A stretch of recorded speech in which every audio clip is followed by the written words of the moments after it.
Ser siempre. Una de las preocupaciones básicamente es que está dividida, ¿no? Sobre todo Cataluña, ¿no? Digamos, la opinión pública está dividida. Sí, primero ocurrió eso, pero creo que de alguna manera se fue zanjando con las elecciones de diciembre, cuando, digamos, la mayoría de la coalición que propone de alguna manera continuar con la idea de la independencia de Cataluña obtuvo la mayoría de los escaños.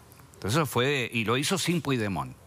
Sí. Eso es importante también porque quizás se ve en estas horas, cuando se está decidiendo el destino político y personal de Puigdemont, pensar que en él está el resultado futuro de la posible o no independencia de Cataluña. Eso no es cierto. Es decir, sin Puigdemont el movimiento siguió y de alguna manera triunfó en diciembre. Entonces esto hace que el Estado español tenga que hacer otras cuentas, ¿no? Es decir, ¿cuáles son los riesgos políticos de las futuras decisiones que se tomen la semana que viene con respecto a él mismo? Porque, por ejemplo, en los últimos minutos la Fiscalía alemana dijo que es posible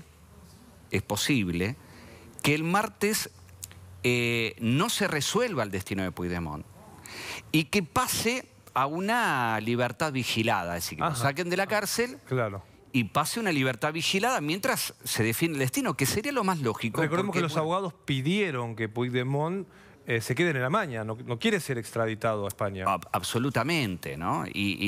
Aparte, la Unión Europea tiene un sistema de extradiciones muy interesante también, porque ellos sellaron un acuerdo en el año 96, que se revisó en el 2002 y en el 2006, en donde permiten cierta colaboración más laxa, más rápida para una extradición, claro, pero siempre le dejan al Estado que tiene el detenido la potestad de definir si va a ser tratado adecuadamente, si el juicio que se le va a llevar a cabo, las acusaciones son coherentes. Bélgica, por ejemplo, no lo hizo en su momento y Alemania... No lo extraditó. No lo extraditó y Alemania lo está pensando de otra manera, diciendo, bueno, vamos a revisar el caso. Tampoco es seguro. Lo que sí dijo el Estado español, que no vetaría la decisión de la justicia. En el caso de que la justicia decida extraditarlo, el Estado alemán no lo vetaría, lo enviaría. De hecho, la última revisión legal de la Unión Europea permite que Alemania lo extradite sin que ni siquiera España lo pida. Claro. Así que digamos que en las posibilidades es más grande que Puigdemont sea extraditado que quede en Alemania. Eduardo, ¿qué análisis puede hacer de este momento? ¿Vuelve el conflicto, digamos, el traslado de Puigdemont a España puede provocar otra vez protestas como en esta semana? Sí, de hecho, las órdenes de extradición, las peticiones de extradición por un lado y los autos de procesamiento tanto de Puigdemont como de otros políticos independentistas los sitúan en un momento de clímax del conflicto. De todas maneras, pase lo que pase con Puigdemont, hay otras variables que afectan tanto más, como es que en Cataluña, en el Parlamento, ha empezado a correr el plazo de 2 meses antes del cual tiene que haber una investidura o va a haber unas nuevas elecciones. Por tanto, no sabemos qué pasará con Puigdemont, pero pase lo que pase, en Cataluña el proceso político sigue adelante. Claro, yo me preguntaba cuando lo veía detenido a Puigdemont si había quedado solo o no. Recién Eduardo nos marcaba aquí en el estudio que no, que digamos el movimiento continúa allí en Cataluña. ¿Esta detención implica o no, digamos, que se reactive el movimiento, digamos, independentista de Cataluña? Bueno, tiene un efecto cohesionador interno, es decir, el independentismo ha estado dividido estos últimos meses, pero con la detención de Puigdemont y, más importante aún, con ese calendario que sigue su curso, se está volviendo a la unidad que haría posible que hubiera un nuevo gobierno en Cataluña.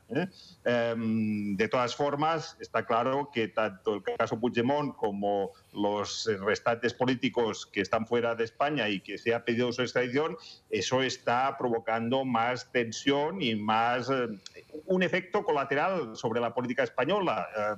Rajoy no puede aprobar presupuestos si no soluciona antes el capítulo catalán. ¿Cómo fue el conflicto, le pregunto, Anthony, con Pep Guardiola, que se sintió ofendido porque el técnico se sintió ofendido porque los compararon con ETA? ¿Es así? ¿Alguien hizo una comparación con la ETA? Claro, es una comparación absurda. Digamos, precisamente el independentismo en Cataluña siempre se ha caracterizado por ser muy cívico, muy pacífico. Entonces no es admisible que se haga el símil de lo que sucedía en el País Vasco. Y la paradoja es que en el País Vasco, cuando el terrorismo era activo, el gobierno español negoció con ETA. En cambio, ahora parece que el movimiento pacífico independentista no tiene interlocutor con quien negociar una salida política al conflicto. Lo que es evidente es que simplemente con medidas judiciales no va a acabar este conflicto. Claro, qué buena observación, ¿no? Es decir, aquellos que fueron violentos consiguieron una negociación y los que fueron pacíficos terminaron presos, ¿no? Porque no es Puigdemont el único detenido. Exactamente, hay 5 detenidos más y la perspectiva de que puedan, si se producen las extradiciones, aún aumentar ese número. Y eso es un factor que contamina toda posible negociación, ¿eh?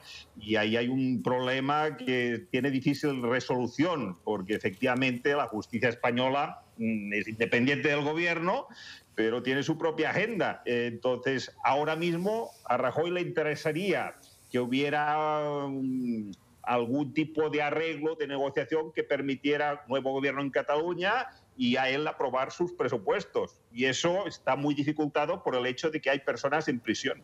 Y le pregunto, por último, Anthony, con absoluta ignorancia, ¿y cuáles fueron los resultados, digamos, de la búsqueda de mayor autonomía e independencia de los vascos y cuál es la autonomía que tienen hoy los catalanes? Bueno, los vascos tienen una particularidad que es un sistema de financiación diferente del resto de las regiones españolas y que les es muy propicio. Eso por una parte. Por otra parte, a nivel cultural, pues también la realidad es bastante distinta y hay una lengua propia, pero no tiene la fuerza que puede tener, por ejemplo, el catalán en Cataluña. En cualquier caso, el País Vasco ha encontrado cierto acomodo en el marco español, mientras que Cataluña aún ese acomodo está por verificar y por mejorar. Gracias, Anthony Viarnes, por estos minutos. Es un placer tenerlo en Antena Internacional. Muy amable. A su disposición, adiós. Bueno, ahí estamos conociendo la mirada de Eduardo, quien es director del Colegio de Politólogos allí en Cataluña.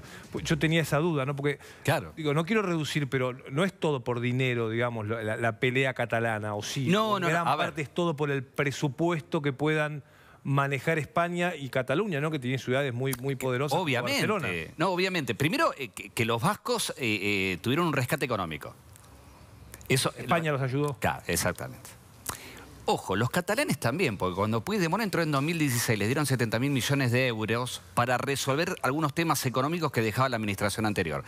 Pero Cataluña tiene más poderío económico que lo que tiene el País Vasco. El País Vasco lo que terminó resolviendo es a nivel económico. Y eso les permitió, de alguna manera, depender mucho más del Estado español, cosa que Cataluña, en ese sentido, es más independiente. Pensemos que de las 17 regiones que tiene España, Cataluña tiene el 40% del PBI español, solamente ellos. Entonces, si uno ve ese poderío económico, que no lo hace perfecto, que no lo hace totalmente independiente económicamente, como no lo es ningún Estado en el mundo, hay que decirlo, pero sí es, quizás tiene más... tiene una historia muy rica el independentismo catalán. Hay una cosa que sí no estoy muy de acuerdo con lo que se dijo. Hubo una sola vez en la historia catalana que la revuelta fue sangrienta. Ellos nacen, digamos, el independentismo moderno catalán nace en 1922, con la fundación de un partido que es el Estat Català, con Francesc Macià, que hoy es casi como el San Martín de los independentistas catalanes, ¿no? Es un gran personaje. Cuando viene la revolución de Primo de Rivera en 1923, los catalanes que ven diciendo, bueno, el gobierno está débil, este es el momento de la independencia. La venían peleando 300 años casi, ¿no? 200 años. Y hacen una revuelta con unos milicianos que vinieron de Francia intentando derrocar el gobierno catalán y hacerlo independiente. Fue sangriento realmente, terminó realmente muy mal, pero desde ese momento hasta ahora los catalanes se fueron acomodando a la política española. Claro. Inclusive votaron, el 87% de los catalanes votó favorablemente la Constitución española del 78, que les prohíbe ahora, por ejemplo, independizarse. Es increíble y es muy bueno lo que nos cuenta Eduardo, porque a uno le cuesta, ¿no? Decir, ¿qué problemas tienen? ¿No? ¿Y por qué? Digo, desde la mirada de este siglo, ¿no? De nuestros años. Claro, es decir, muy interesante. ¿por qué quieren? ¿No? ¿Por qué hay una lucha interna en ciudades donde viven bastante bien, ¿no? Más allá de la desocupación y los problemas que tienen? Digo, veníamos de hablar de Venezuela, ¿no? Recién. Bueno, ni hablar. Digo, pero claro, hay una historia atrás que por ahí uno no llega a terminar de conocer y de entender, que hace que el empuje permanente a que haya gente que no se rinda, ¿no? De generación en generación insista con buscar la independencia. Es más, te agrego un dato. Vos sabés que la educación española post-franquismo en Cataluña ha sido antimonárquica.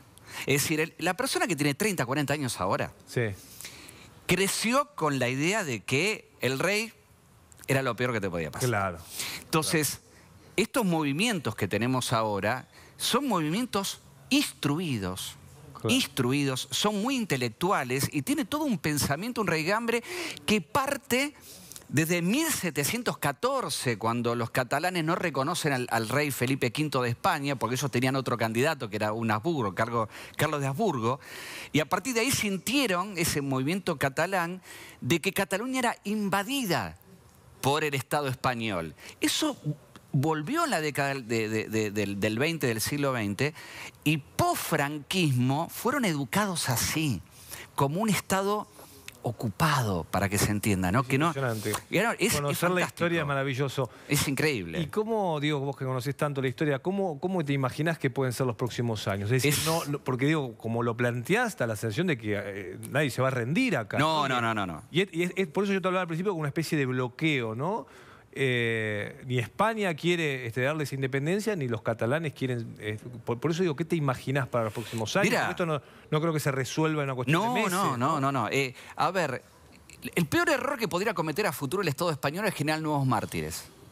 Claro. Porque ya lo está generando con Puigdemont. Con un político que hay que decir también que no estuvo a la altura de las circunstancias, porque en el momento que la gente lo estaba apoyando en la calle, se fue entre gallos y medianoches, terminó escapándose en un auto a Bélgica y con un avión digamos, a Niza y un avión a Bruselas. Es decir, una cosa en el medio que la gente estaba defendiéndolo en la calle. Entonces uno ve hacia adelante y dice, bueno, hasta ahora el Estado español no hizo lo mejor. Hizo todo lo contrario a lo que debía hacer, ¿no? No se sentó a negociar, no se movió de su posición, no comprendió que los catalanes tienen identidad. Vos no estás luchando contra un movimiento político o con un aprovechamiento simplemente económico. Es un movimiento que tiene identidad y que eso es muy complicado de deshacer.